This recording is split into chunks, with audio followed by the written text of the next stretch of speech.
À Britannia, il n'y a pas qu'un seul monde. Il y en a des milliers. Lorsque l'on rentre dans la forêt des charmes, on peut découvrir un terrier de renards. Et celui-ci vous amènera dans un monde où les Britanniens et les animaux ne font qu'un. On peut y rencontrer des Britanniens à tête de renard, de cochon, de tigre, comme des Britanniennes avec le visage d'un paon, d'une chèvre ou même d'une marmotte.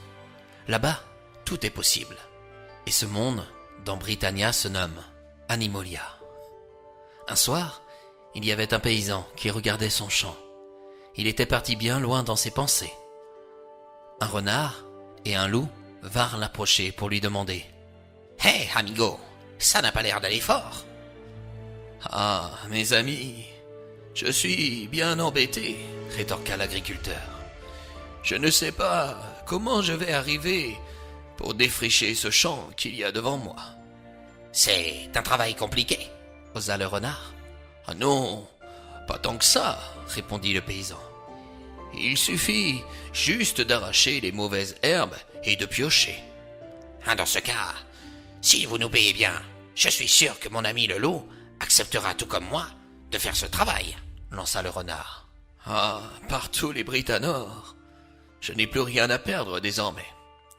Suivez-moi, je sais d'avance le salaire qui pourrait vous convenir. » Le paysan conduisit le renard et le loup dans sa ferme. Ce n'était pas la nourriture qui manquait dans leurs alentours, mais par respect à l'égard de leur hôte, ils n'y firent pas attention. Celui-ci les amena dans une cave pour leur montrer un grand pot de miel.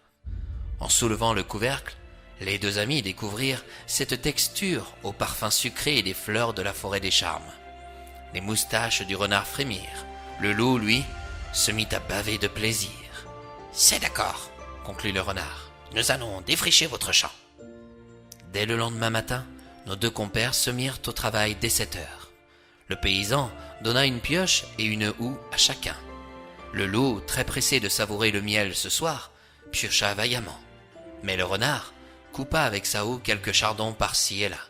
Au bout d'un certain temps, il déclara « Loup, écoute !»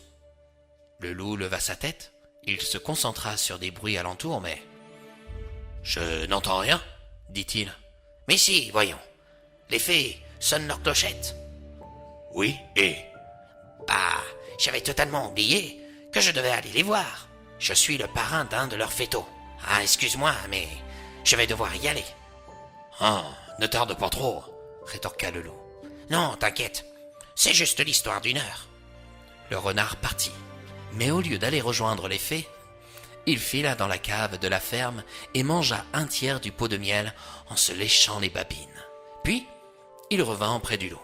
« Alors, dis-moi, comment s'appelle ton filleul ?»« Commencez, » rétorqua le renard. « Commencez ?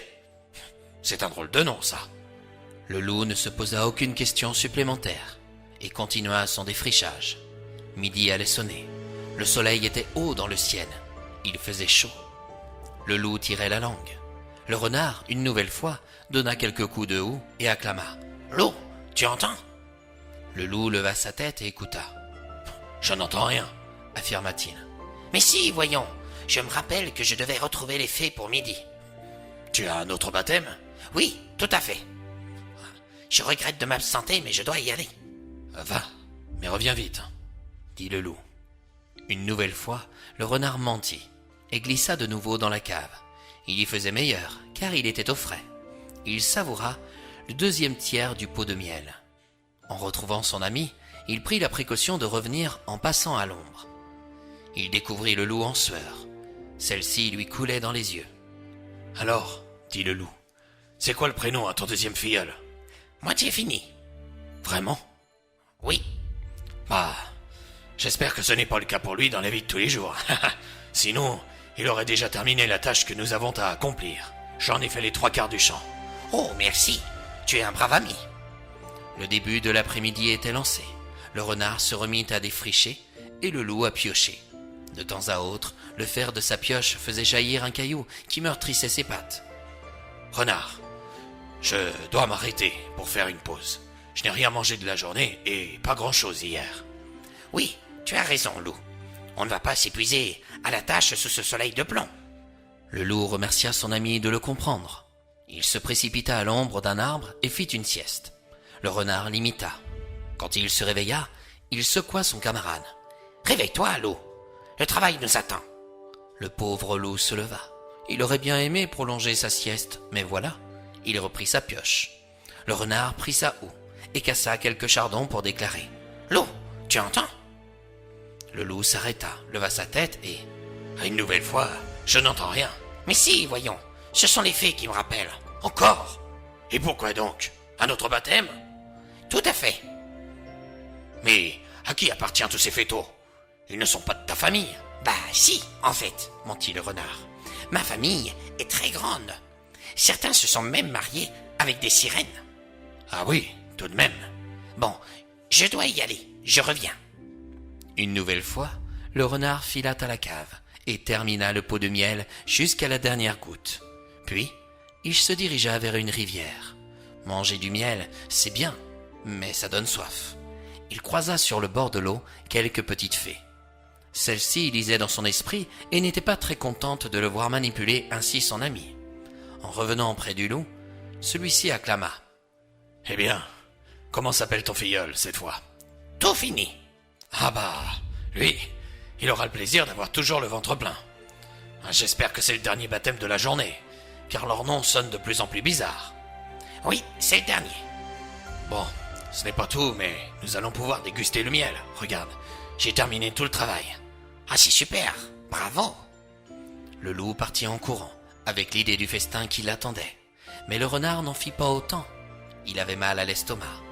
Inquiet par la réaction de son ami, il préféra s'allonger sous l'ombre d'un arbre.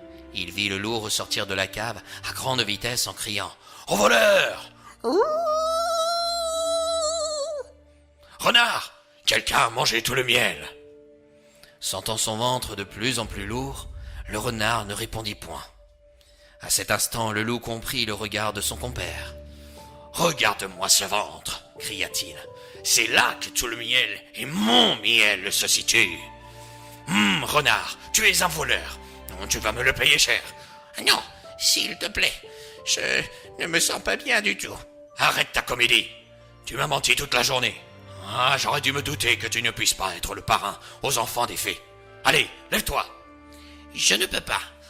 Aide-moi, » gémit le renard. Avec son bon cœur, le loup aida son ami à se relever. Puis, il l'emmena dans une tanière pour se reposer. « Tu vois, tu n'as voulu penser qu'à toi, et l'enchanteur Britanor te punit, » affirma le loup. « Tu as de la chance que je sache faire la tisane qu'il te faut pour te remettre sur pied. »« Sans sucre, s'il te plaît, » murmura le renard. « Bah voyons, comme si tu n'en avais pas pris assez aujourd'hui. » Le loup prépara sa tisane, puis commença à s'inquiéter pour son ami. Malgré ses défauts, il l'aimait quand même.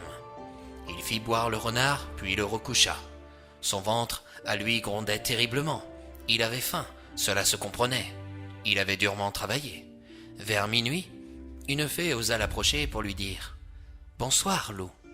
Il n'est pas dans notre habitude d'aider les créatures comme toi, mais aujourd'hui, tu as effectué du bien autour de toi, contrairement à ton ami. Alors, pour te remercier, nous t'offrons ce festin qui remplira ton estomac. » Le loup n'en crut pas ses yeux. Il y avait une table devant un arbre avec de nombreux plats bien plus savoureux que le miel qui lui était dû. Il remercia les fées et regretta de ne pas pouvoir les déguster en dessert, car elles étaient parties aussi vite qu'elles étaient venues. Et c'est ainsi, mes chers amis, que mon histoire se termine. Vous comprendrez qu'il ne sert à rien d'avoir des yeux plus gros que le ventre, et qu'il est primordial de se respecter les uns les autres. Parfois, c'est à cause d'une broutille qu'une guerre éclate, et que des milliers de vies prennent fin. Alors, avant d'agir, dialoguez toujours avant de commettre l'irréparable, comme cette crise de foi pour le renard. Mais attention, lorsque vous parlerez, ne donnez aucune promesse que vous ne pourrez tenir. Vos paroles doivent s'accompagner d'actes réfléchis et non d'illusions pour semer un chaos. La paix se construit dans le respect et certainement pas dans le mépris.